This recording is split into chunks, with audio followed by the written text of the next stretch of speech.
یہ اصحاب الحجر کون تھے؟ پتھر والے لوگ. یہ ایک ایسی قوم تھی، بہت اونچے چوڑے لمبے لوگ تھے، بڑے طاقتور لوگ تھے، اور ان کا کام یہ تھا کہ پورے پتھر کے پہاڑ کو ہاتھوں سے تراش کر کے اپنا گھر بنا لیتے تھے.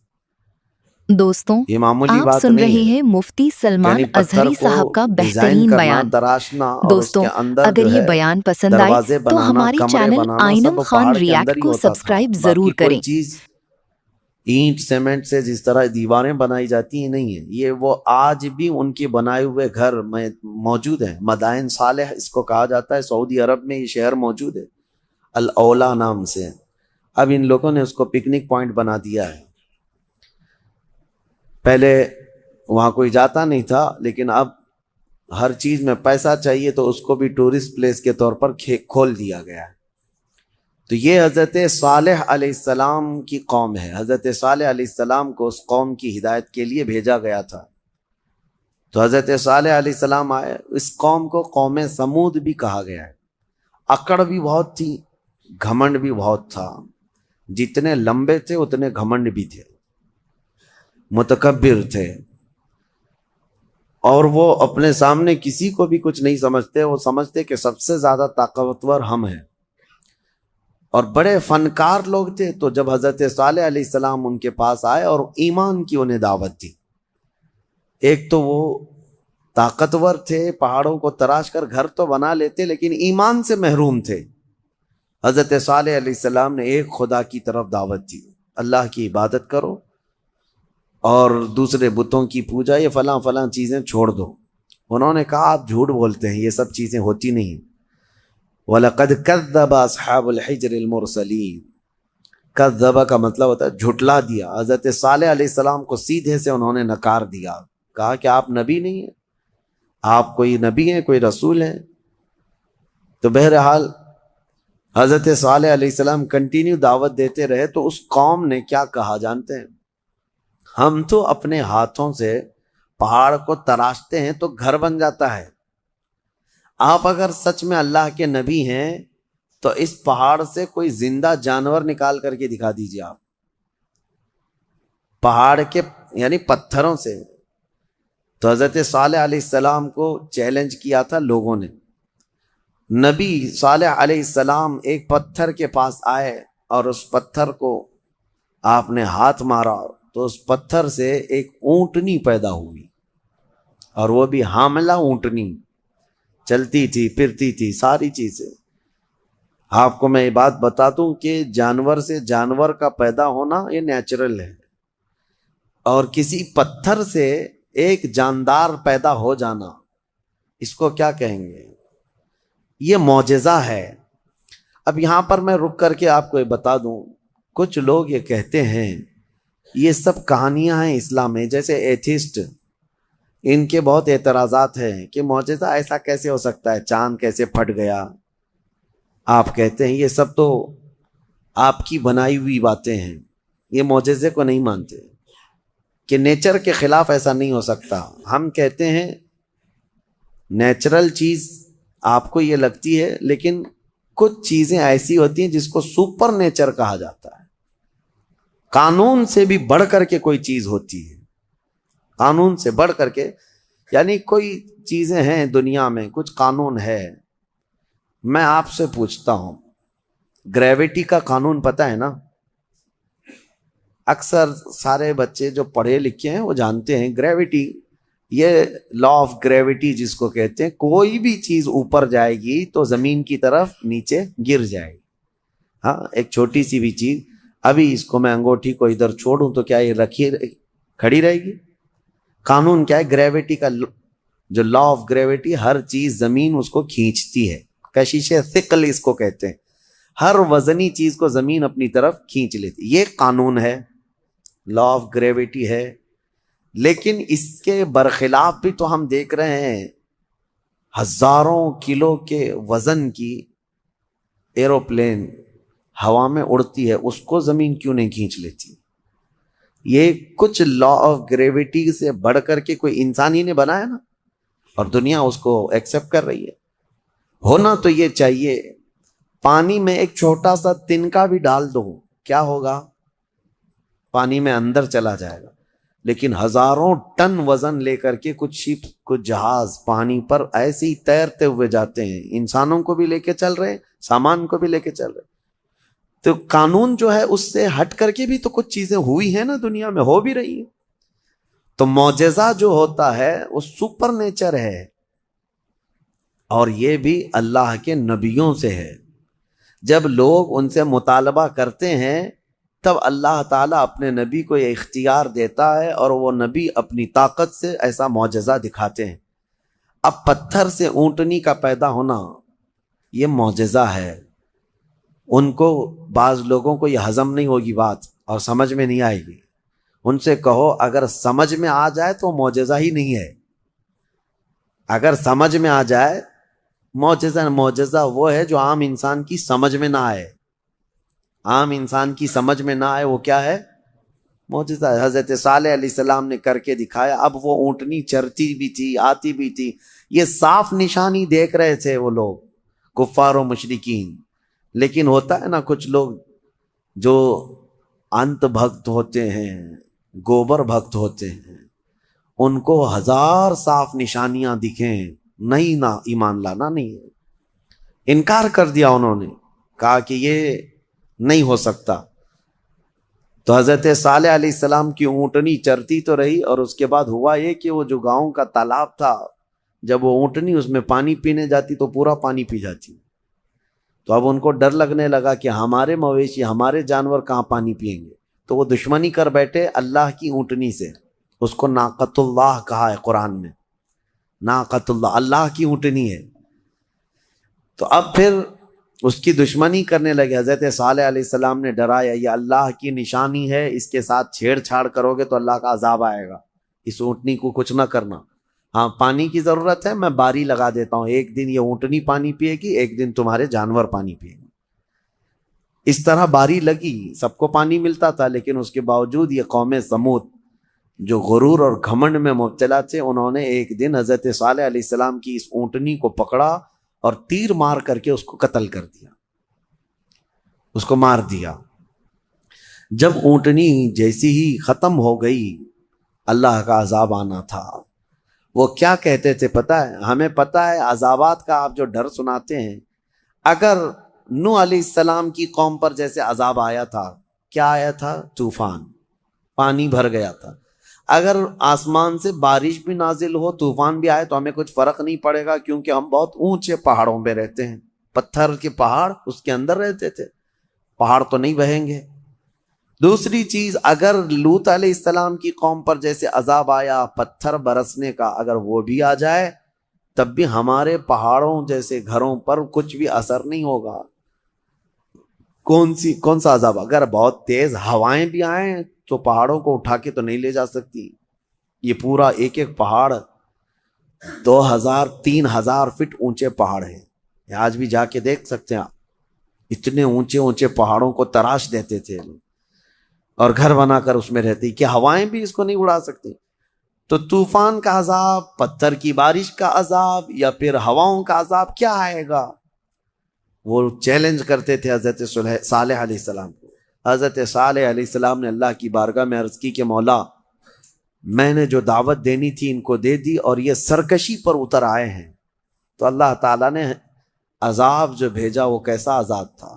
فَأَخَذَتْهُمُ الصَّيْحَةُ، یہاں اللہ تعالیٰ فرماتا ہے صیحہ ایک لفظ ہے قرآن میں، چیخ کا عذاب، چیخ کا عذاب۔ میں آپ کو ابھی بتاتا ہوں قرآن سے کیا کیا چیزیں ثابت ہیں۔ معجزے کو آج سائنس کے اعتبار سے میں منواتا ہوں آپ کو، جیسے ابھی میں نے کہا کچھ قانون ایسے ہیں جو سپر نیچر ہے، قانون سے جو عام ہے اس سے بڑھ کر کے۔ اب چیخ کا جو عذاب ہے، چیخ کس کی چیخ تھی؟ حضرت جبرائیل علیہ السلام آئے زمین پر، انہوں نے ایک چیخ ماری، آواز نکالی۔ اب فرشتے کی آواز میں کیا طاقت تھی واللہ عالم۔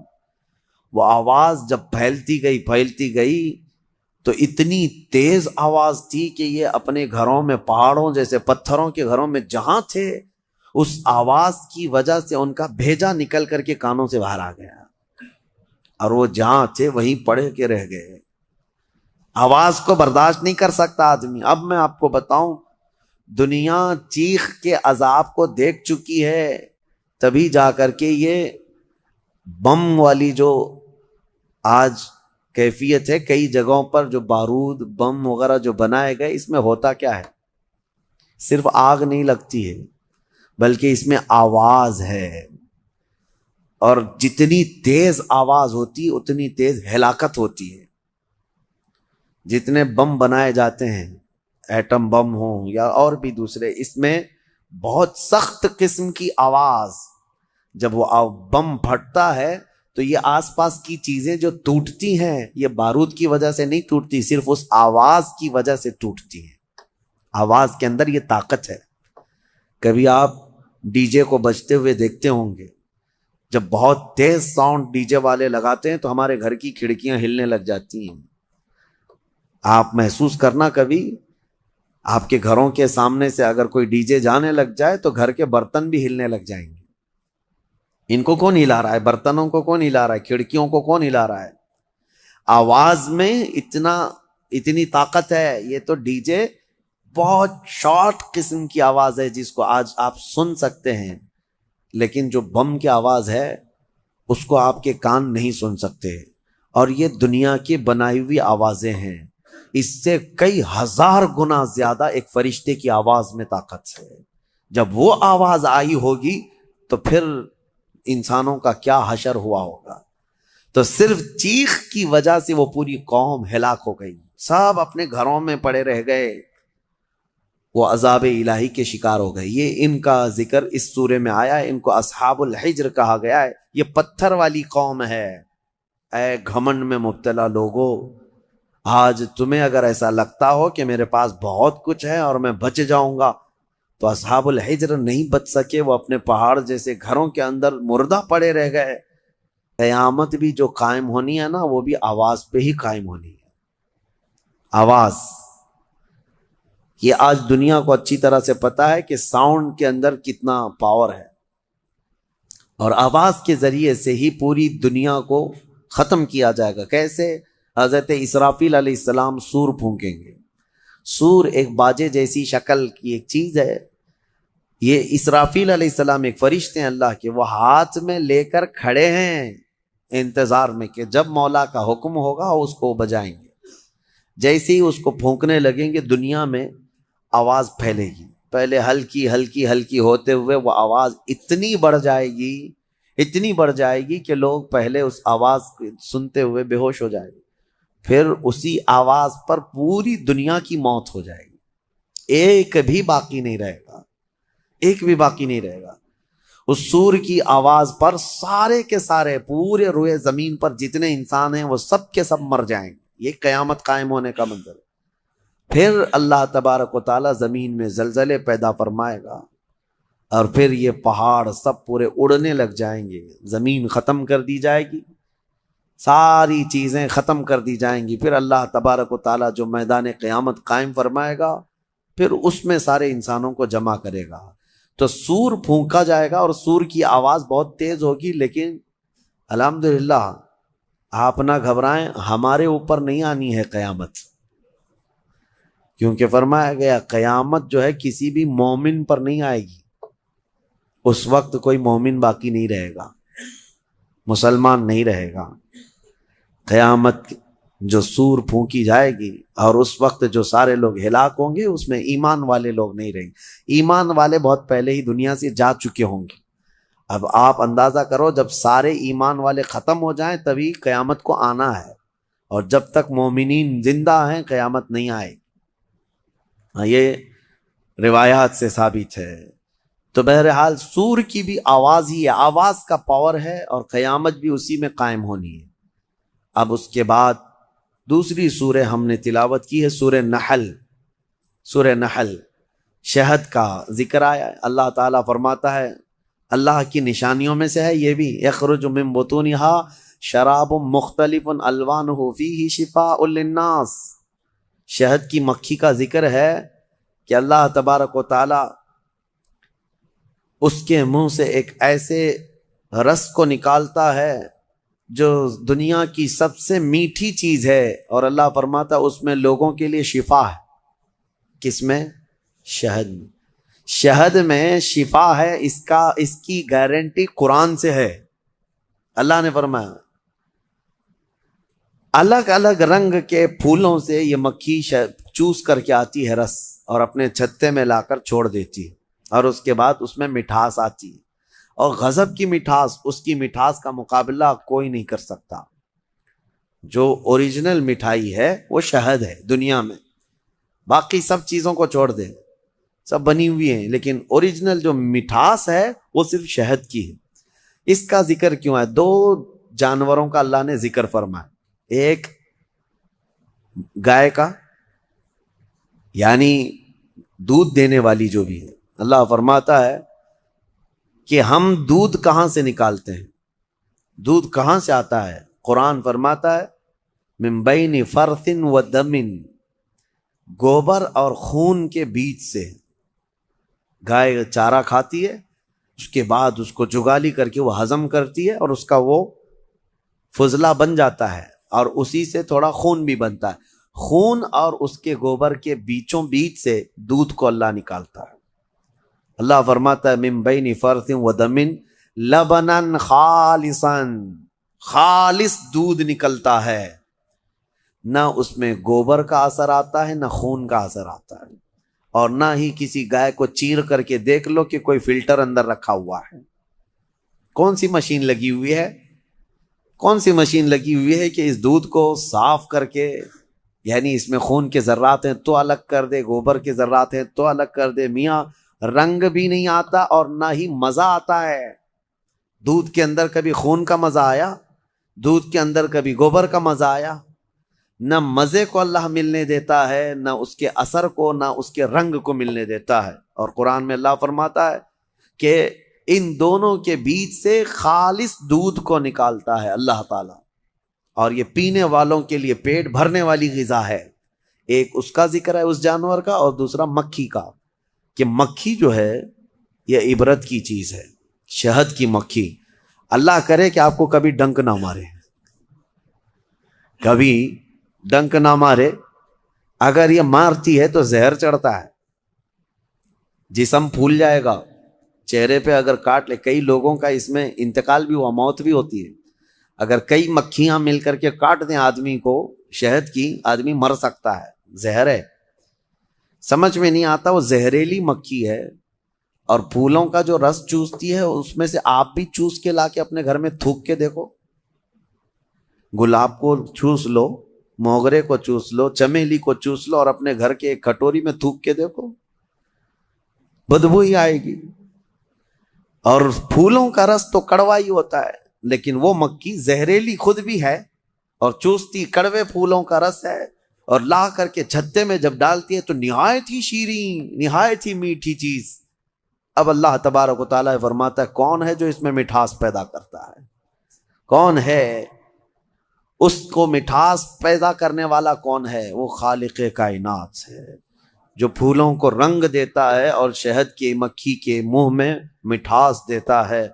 اب اسی کو کہا گیا ہے یہ عبرت کی چیز ہے۔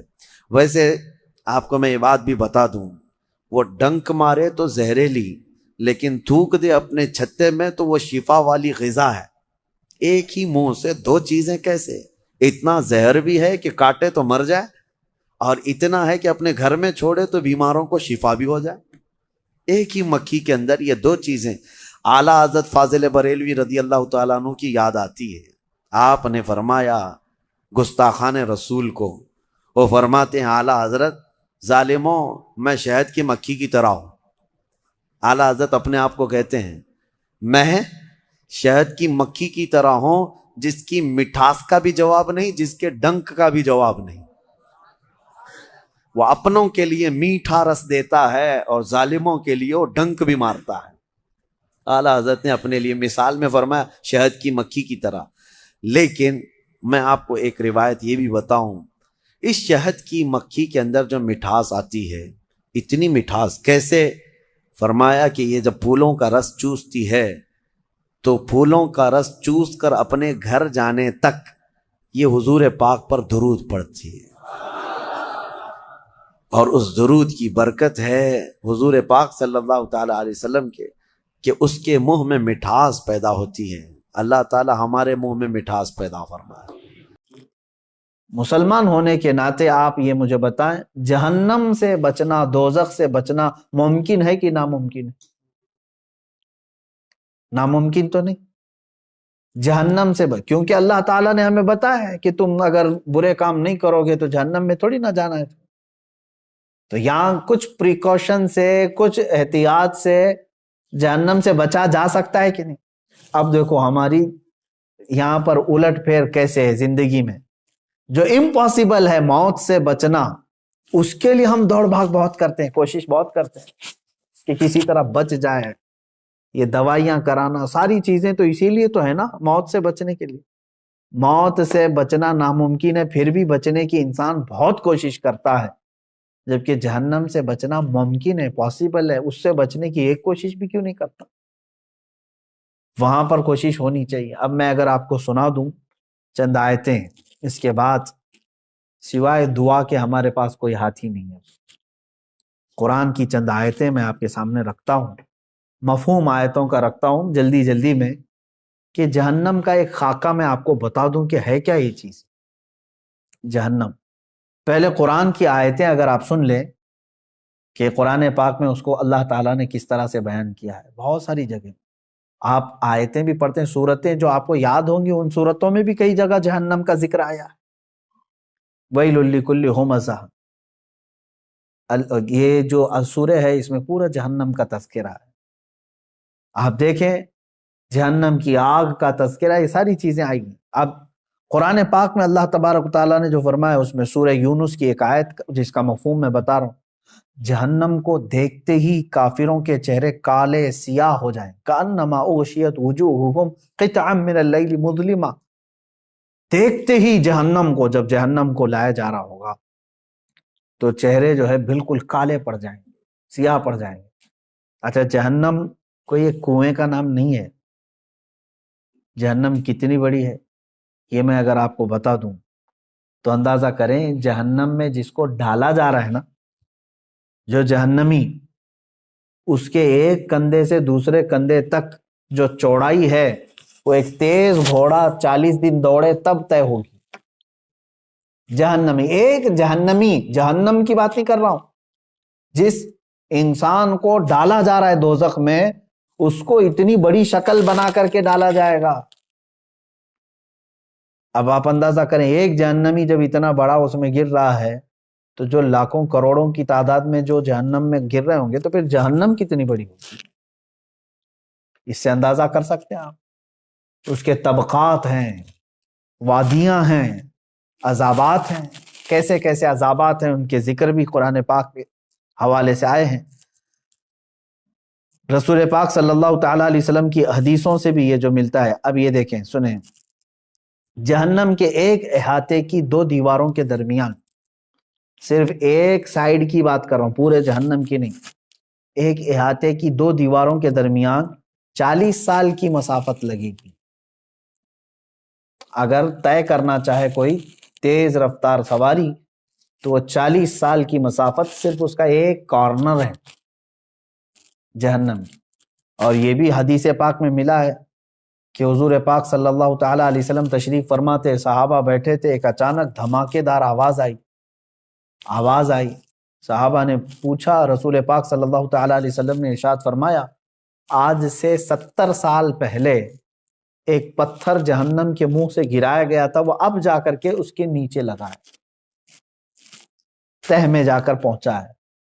تو اگر اس کی گہرائی اتنی ہے، 70 سال لگ جاتے ہیں ایک پتھر کو گرتے گرتے، تو وہ کس قدر بڑی ہوگی جہنم۔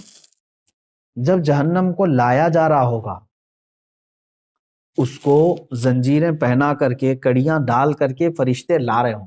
کتنے فرشتے لا رہے ہوں گے جانتے ہیں آپ؟ صرف جہنم کو لانے والے جو فرشتے ہیں وہ سب سے بڑے طاقتور فرشتے، جہنم کو کھینچ کر کے میدان محشر میں جب لایا جا رہا ہے، توجہ چاہے، جب وہ فرشتے لا رہے ہوں گے تو کل تعداد جو بتائی گئی ہے بعض روایت میں 490 کروڑ فرشتے صرف اس کو تھامے ہوں گے، جس میں سے ایک فرشتے کی طاقت اتنی ہے، اللہ اکبر، کہ وہ دنیا کے سارے پہاڑوں کو اٹھا سکتا ہے۔ 490 کروڑ فرشتے جہنم کو کھینچ کر لا رہے ہوں گے۔ اب اور دیکھیں آپ، میں بتاتا ہوں، اس کو جو زنجیریں پہنائی گئی ہوں گی، ہر زنجیر کو 70,000 فرشتے پکڑے ہوں گے، ہر زنجیر، اس طرح کی 70,000 زنجیریں اسے لگی ہیں، فرشتے اسے کھینچ کر کے لا رہے ہیں۔ اور جب میدان محشر میں وہ جہنم کو لایا جائے گا، آگ اگلتی ہوئی جب وہ آ رہی ہوگی، اب یہ بات پڑھتے ہی دل دہل جاتا ہے میرا، کہ جیسے مجرمین کو دیکھے گی جہنم، جن کے لیے دوزخ لکھ دیا گیا یا ان کو دوزخ میں جانے کا آرڈر ہو گیا، تو جیسے ہی وہ مجرمین کو میدان قیامت میں جہنم دیکھے گی، یہ 490 کروڑ فرشتوں کے بھی ہاتھ چھوڑا کر کے بھاگنے لگی، ان سے بھی وہ ہاتھ چھوڑا کر کے ان مجرمین کی طرف بھاگے گی، اسے روکا جائے گا، زنجیریں کھینچ لی جائیں گی۔ کس کی طرف جائے گی؟ مجرمین کی طرف، نگلنے کے لیے، کہ مجھے بھوک زیادہ ہے اور یہ مجرمین مجھے دیے جائیں۔ تو میدان قیامت میں آگ اگلتے ہوئے جہنم مجرمین کی طرف دوڑتی ہوئی آتی ہے، یہ سوچ کر کے ہی دل دہل جاتا ہے۔ اور پھر قرآن پاک میں اللہ تعالیٰ فرماتا ہے سورہ قاف میں، یوم نقول لجہنم هل امتلأت وتقول هل من مزید۔ وہاں کافروں کو، مشرکوں کو ڈالا جا رہا ہے دوزخ میں، کس طرح سے ڈالا جاتا ہے وہ بھی دیکھیں، قرآن میں ہے، اللہ فرماتا ہے وَإِذَا أُلْقُوا مِنْهَا مَكَانًا ضَيِّقًا مُقَرَّنِينَ دَعَوْا هُنَالِكَ ثُبُورًا، جب ڈالا جاتا ہے تو ایسی تنگ و تاریک جگہ سے ڈالا جاتا ہے، ظاہر سی بات ہے وہ داخل کیے جانے کی جگہ تاریک ہوگی، تاریک کا مطلب ایک تو اندھیری اور ایک تنگ، جیسے تلوار کی انی کو کسی جگہ پھنسایا جاتا ہے، کہا جاتا ہے کہ جہنمی کو اس طرح سے گھساتے ہوئے ڈھکیلا جائے گا، وہ چھوٹی سی جگہ سے جہنم میں جب اسے گرایا جائے گا، اور کافروں کو ایک تنگ اور تاریک جگہ پر ایسے ڈالا جائے گا کہ وہ ایک دوسرے کو چپک رہے ہوں گے جہنم کے اندر، اور بھرا جا رہا ہوگا انہی جہنمیوں سے۔ اب اللہ تعالیٰ فرماتا ہے پھر جہنم کو اللہ تعالیٰ پوچھے گا حل امتلأتی، کیا تو بھر گئی، سیراب ہو گئی، تیرا پیٹ بھر گیا؟ وہ تقول حل من مزید، تو جہنم پھر یہ کہے گی کہ اے مولا اور کچھ زیادہ ہو تو دے دے، اور کچھ مجرمین ہو تو دے دے۔ وہاں پر مجرمین چھاٹے جا رہے ہوں گے، دوزخ میں گرائے جا رہے ہوں گے۔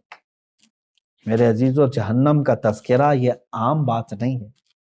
اور یہ دیکھیں حضور پاک صلی اللہ تعالیٰ علیہ وسلم ارشاد فرماتے ہیں کہ جہنمی اس قدر آنسو بہائیں گے وہاں پر دوزخ میں، روئیں گے، اتنا روئیں گے کہ ان کے آنسوؤں میں کشتیاں چلائی جا سکتی ہیں، اتنا رو رہے ہوں گے وہاں پر۔ اور جہنم میں جب ڈال دیا جائے گا تو وہ پھنکارے ماریں گے، اس طرح شور ہوگا دوزخ میں، اتنا شور ہوگا کہ ایک دوسرے کی آواز کسی کو نہیں سنائی دے رہی ہوگی۔ وہ ہر کوئی، کیوں نہیں شور ہوگا؟ کہ جو وہاں پر ان کو زندگی دی جا رہی کیسی ہے جانتے ہیں؟ آگ کا بچھونا، آگ کا اوڑھنا، اللہ اکبر، آگ کی زنجیریں ان کو پہنائی جا چکی ہوں گی، ہاتھوں میں بھی اور پیروں میں بھی، اور وہاں کا ایک سانپ اونٹ کے برابر اور بچھو خچر اور گھوڑے کے برابر کے، اگر وہ ڈنک مارے تو روایت میں ملتا ہے کہ 40 سال تک اس کا درد محسوس کرے گا وہ۔ اور جو اس کی چمڑی ہے جہنمی کی، وہ چھوٹی موٹی نہیں ہے، 42 ہاتھ کے برابر کی موٹی چمڑی ہوگی۔ ایک جہنمی کے جسم پر جو چمڑی ہوگی اس کو جلایا جا رہا ہوگا، اتنا بڑا اس کو بنا کر کے عذاب چکھایا جائے گا۔ اور قرآن پاک میں اللہ تعالیٰ نے فرمایا فَذُوقُوا بِمَا كُنْتُمْ تَكْفُرُونَ، چکھو اب عذاب جو تم کفر کرتے تھے دنیا میں، بہت کفر کرتے تھے، انکار کرتے تھے، آج چکھو۔ اللہ تبارک و تعالیٰ کے فرشتے جب جہنمیوں کو لا رہے ہوں گے، کس طرح سے؟ کہا گیا منہ کے بل لائے رہے، بعض کو ان کا منہ دونوں گھٹنوں کے بیچ میں پھنسا کر کے اور وہاں سے ان کی گردن پکڑ کر کے کھینچتے ہوئے دوزخ کی طرف لا رہے ہوں گے، اور بعض کو ان کے پیٹ کی انتڑیاں پیچھے کے مقام سے باہر نکالی جائیں گی اور اس طرح سے انہیں کھینچ کر دوزخ میں ڈالا جائے گا۔ آپ یہ مت سمجھنا کہ جہنم ہمارے لیے نہیں ہے، کافروں کے لیے، کافروں کے لیے ہمیشہ ہمیش کے لیے ہے۔ لیکن مسلمان بھی اگر گناہ کرتا ہے تو اپنے گناہوں کی سزا بھگتنے کے لیے اسے دوزخ میں جانا ہوگا، دوزخ میں جانا ہوگا۔ اور قرآن پاک میں اللہ تعالیٰ فرماتا ہے کلما نضجت جلودہم بدلناہم جلودا غیرہا لیذوقوا العذاب، جب جب تمہاری چمڑی پک جائے گی آگ کی گرمی کی وجہ سے، ہم وہ چمڑی بدل دیں گے، پھر نئی چمڑی لگائیں گے۔ بدلناہم جلودا غیرہا، یہ 42 ہاتھ موٹی چمڑی جب جل جاتی ہے، اللہ تعالیٰ فرماتا ہے پھر وہ بدل کر کے دوبارہ لگائی جائے گی۔ حضرت کعب احبار رضی اللہ تعالیٰ عنہ تابعی ہیں، فرماتے ہیں ان سے پوچھا گیا کہ حضور یہ کتنے ٹائم پہ بدلی جائے گی؟ توجہ چاہتا ہوں، روزانہ نئی چمڑی بدلی جائے گی روزانہ یا مہینے میں؟ حضرت کعب احبار فرماتے ہیں نہیں، 1 گھنٹے میں 70 بار بدلی جائے گی، 1 گھنٹے میں 70 بار وہ چمڑی بدلی جائے گی جہنمی۔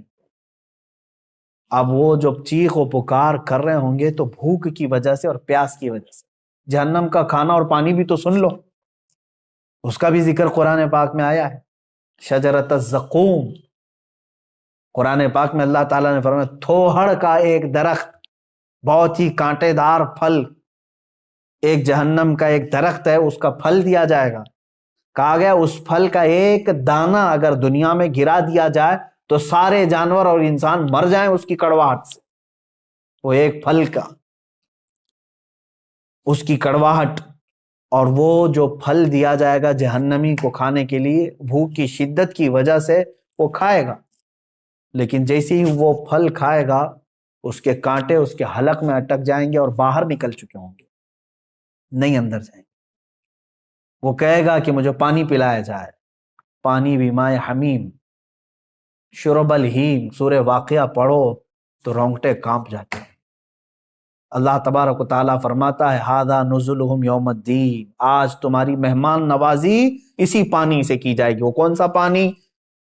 اللہ اکبر، حدیث پاک میں ہے فرمایا گیا مجرمین کے سڑے ہوئے جسموں سے جو پیپ نکلے گا، خون نکلے گا، اس کو پکایا جائے گا، کھولایا جائے گا، اور وہ پانی اس قدر تیز گرم ہوگا کہ جب جہنمی کو دیا جائے گا پیالے میں تو وہ اس کی تیز گرماہٹ سے اس کا جبڑا زمین پر گر چکا ہوگا، نیچے کا ہونٹ لٹک رہا ہوگا۔ اس کو کیا کرنا ہے؟ اس کو پینا ہے اور اپنے تھوڑ دار درخت کے پھل کو اندر داخل کرنا ہے، تو اسی گرم پانی کو جب اندر ڈالے گا تو اس کی انتڑیاں گل چکی ہوں گی، لیکن کوئی مسئلہ نہیں۔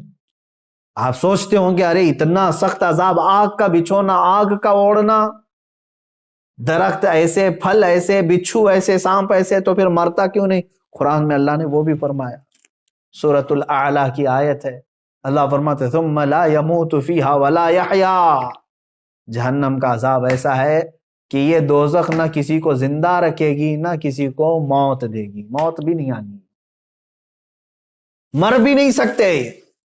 مجرمین وہاں یہی تمنا کریں گے جو دنیا میں موت آنے سے جو ہم ڈرتے تھے، لیکن آج ہم کو چاہیے موت تو دے دی جائے۔ رب تعالیٰ فرماتا ہے نہیں، اب موت کسی کو نہیں آنی ہے، دنیا میں ایک بار آ چکی، آ گئی، نہ جنتیوں کو موت آنی ہے نہ دوزخیوں کو موت آنی ہے، یہ ہے دوزخ۔ اس کی چند ہی باتیں میں نے پڑھا میرے عزیزو، اللہ اکبر۔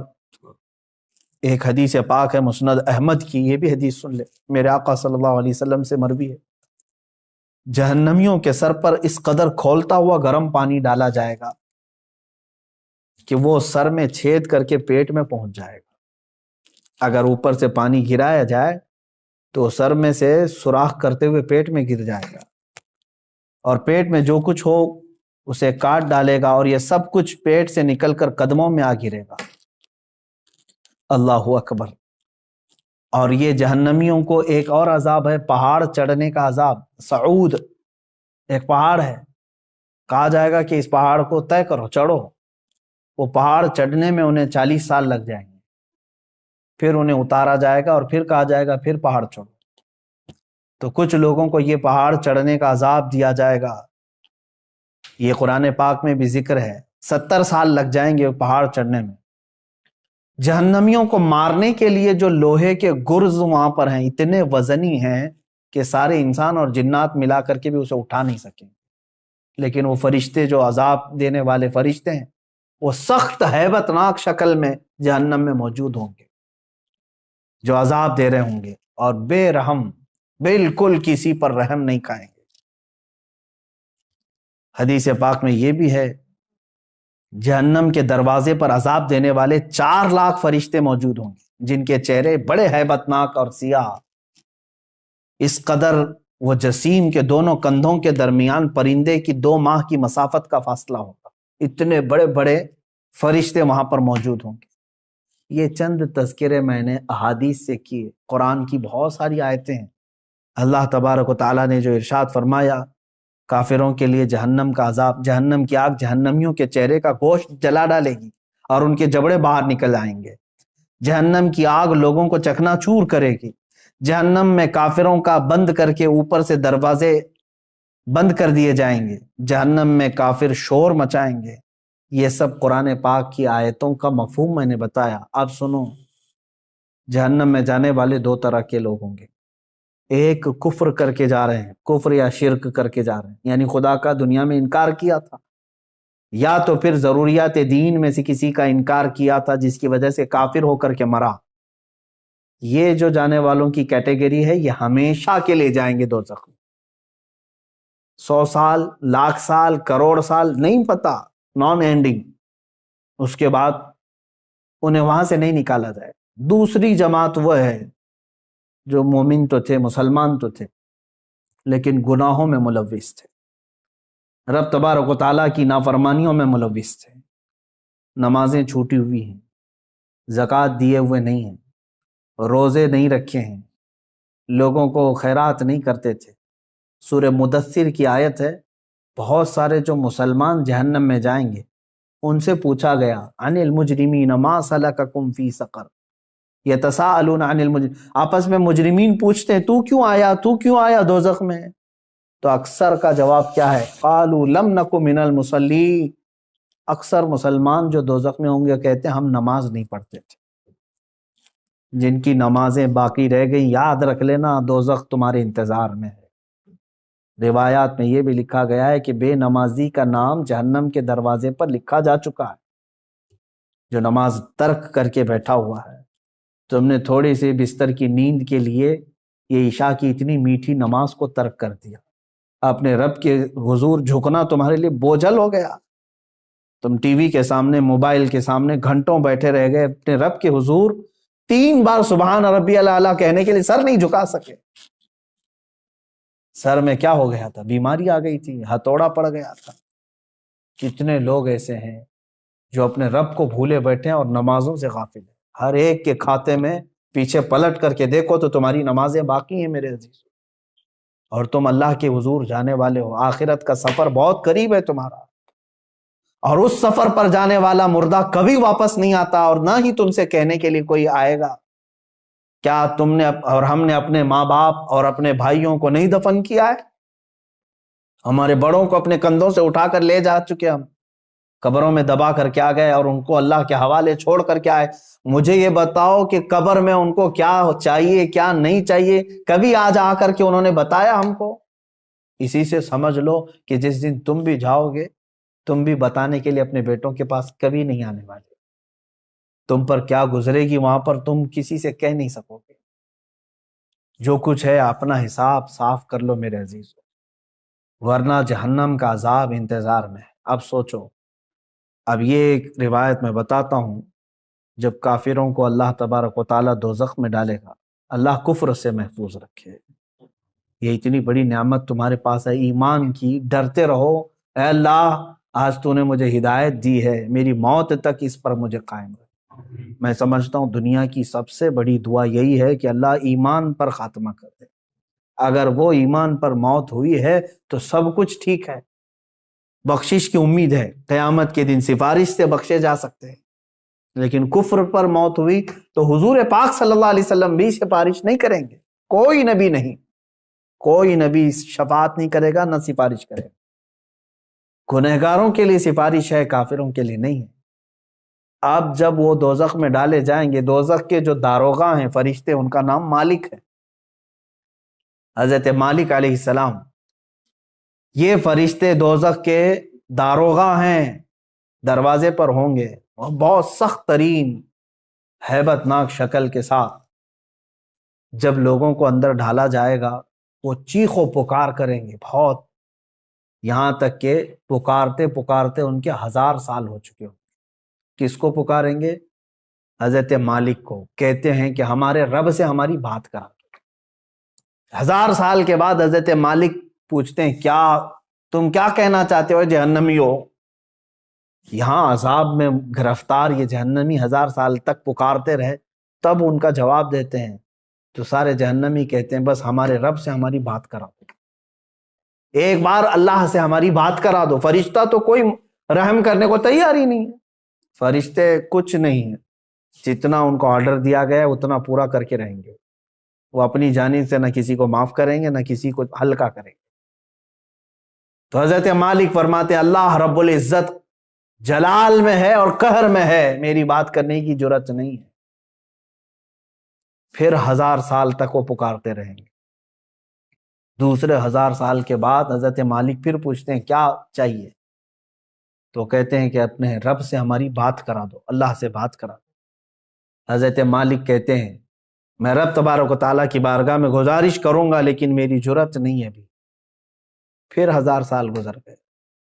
3000 سال کے بعد حضرت مالک رب تعالیٰ کے حضور عرض کرتے ہیں، اے مولا، جن کو تو نے جہنم میں ٹھونس دیا ہے، داخل کر دیا ہے، وہ سب پچھلے 3000 سال سے چیخ رہے ہیں، پکار رہے ہیں، دوزخ کے سخت ترین عذابات میں گرفتار۔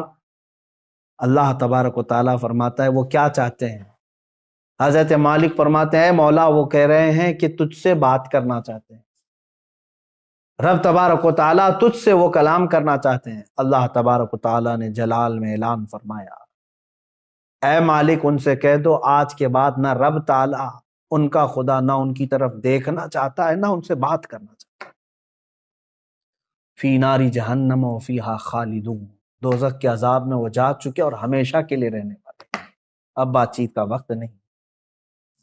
یہ کفار و مشرکین کے ساتھ ہمیشہ کے لیے جیسے ہی ان کو اعلان ہو جائے گا، وہ اتنا چیخ ماریں گے کہ جہنم ہل رہی ہے۔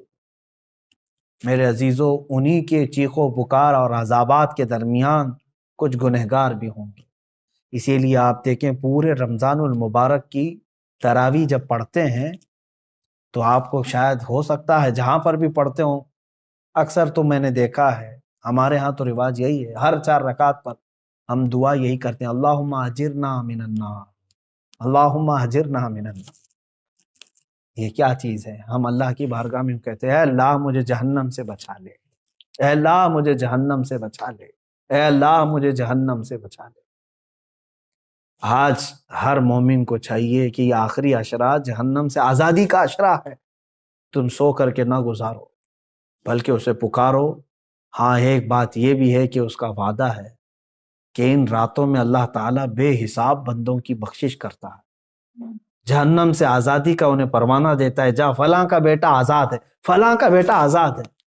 کیا ہی خوش قسمت ہیں وہ لوگ جن کا نام آج کی رات پکارا جا رہا ہو کہ فلاں آزاد ہو گیا، لیکن اس کے لیے میرے عزیزو دل سے پکارنا ضروری ہے، جہنم کا خوف بھی دل میں رہے اور رب تعالیٰ کی رحمت سے امید بھی لگی رہے۔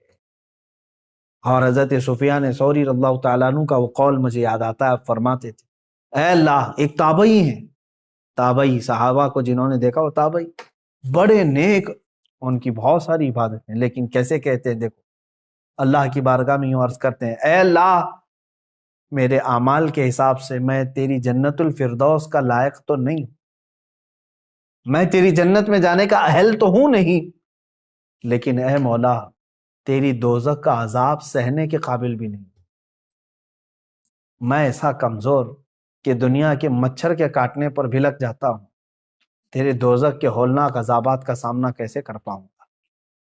اب بچتا کیا ہے؟ میں میرے عمل کے مطابق جنت میں جا نہیں سکتا اور تیرے عذاب دوزخ کو برداشت کر نہیں سکتا۔ مولا بس بات رہ جاتی ہے تیرے فضل کی، بات رہ جاتی ہے تیرے رحم کی۔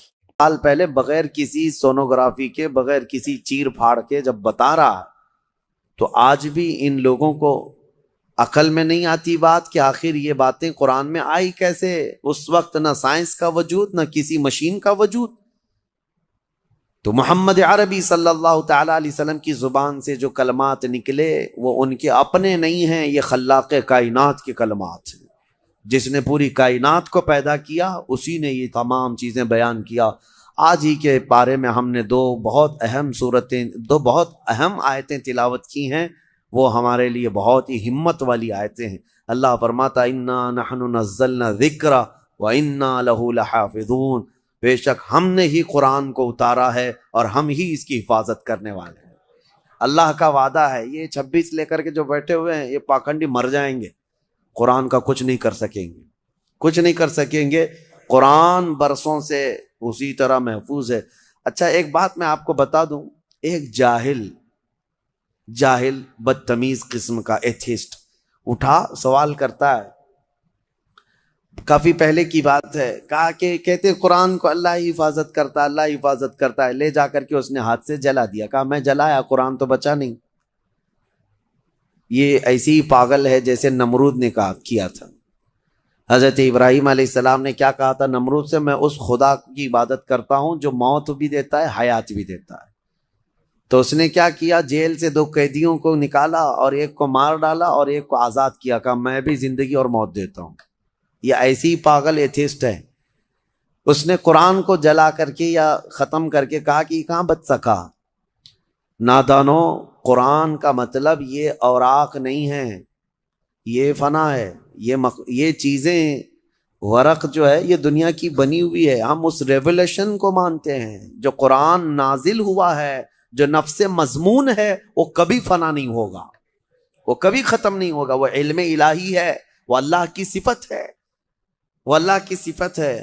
قرآن میرے سینے میں ہے، ان کے سینے میں ہے، یا ورق پر ہے، یہ سب چیزیں جا سکتی ہیں، یہ چیزیں جا سکتی ہیں، لیکن وہ ریولیشن، وہ نزول قرآن کا وہ کبھی ختم نہیں ہوگا۔ اس کے متعلق ہم کہتے ہیں تم 100 نہیں، 1000 نہیں، لاکھ جلا لو اوراق کو جلانے کا مطلب یہ سمجھتے ہیں کہ قرآن جلا دیا، قرآن ختم ہو گیا۔ نہیں، قرآن کی حفاظت اللہ خود فرما رہا ہے۔ اللہ فرما رہا ہے، یہ اپنے گھر دیکھ لیں، گھر نہیں بچا پا رہے ہیں، ان کا اپنا کوئی محفوظ نہیں رہ گیا ہے۔ اور یہ آج کی بات نہیں ہے میرے عزیزو، برسوں سے۔ ایک سوال یہ بھی آتا ہے کہ قرآن وہی آتھینٹک ہے یا نہیں۔ اس سے قبل بھی میں پہلی ہی تفسیر میں اس کو بتا دیا تھا، جب شروع کیے تھے ہم لوگ یہ سوالات، یہ ملحدین کی طرف سے آتے ہیں، بددین ایتھیسٹ جو ہیں، ناستک لوگ، وہ کہتے ہیں کہ کیسے پتا؟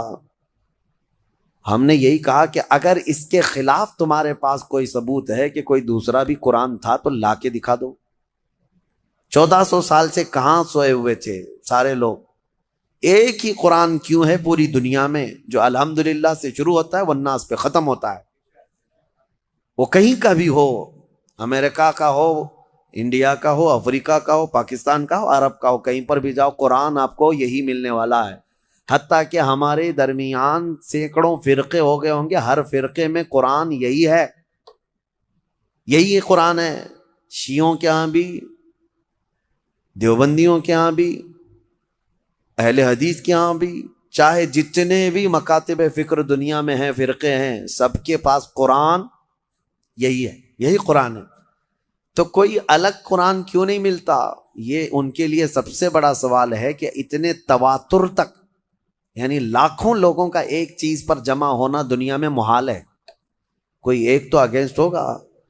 اب مسئلہ یہی ہے نا کہ قرآن کے خلاف یہ اس لیے زہر اگلتے رہتے ہیں کہ کبڑا یہ چاہتا ہے کہ پوری دنیا کبڑی ہو جائے، وہ یہ نہیں چاہتا کہ میری پیٹھ صحیح ہو جائے، وہ یہ چاہتا ہے کہ دنیا میں سب ویسے ہی دکھتے رہیں جیسے میں کبڑا ہوں۔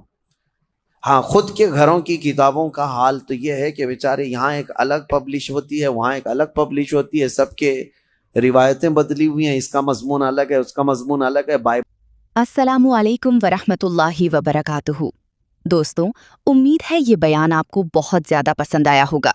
اگر یہ بیان پسند آیا ہو تو ہمارے چینل آئنم خان ریاکٹ کو سبسکرائب کرنا اور ویڈیو کو لائک کرنا اور ویڈیو کو اپنے دوستوں تک شیئر کرنا بالکل نہ بھولیں۔ بیان کیسا لگا ہمارے کمنٹ باکس میں اپنی رائے دیں۔ دوستوں، ہم آپ کے سامنے روزانہ مفتی سلمان اظہری صاحب کے نئی ٹاپک پر بیان لاتے رہیں گے۔ دوستوں، آپ سے گزارش ہے ہمارے چینل آئنم خان ریاکٹ کو سبسکرائب ضرور کریں۔ جزاک اللہ خیر۔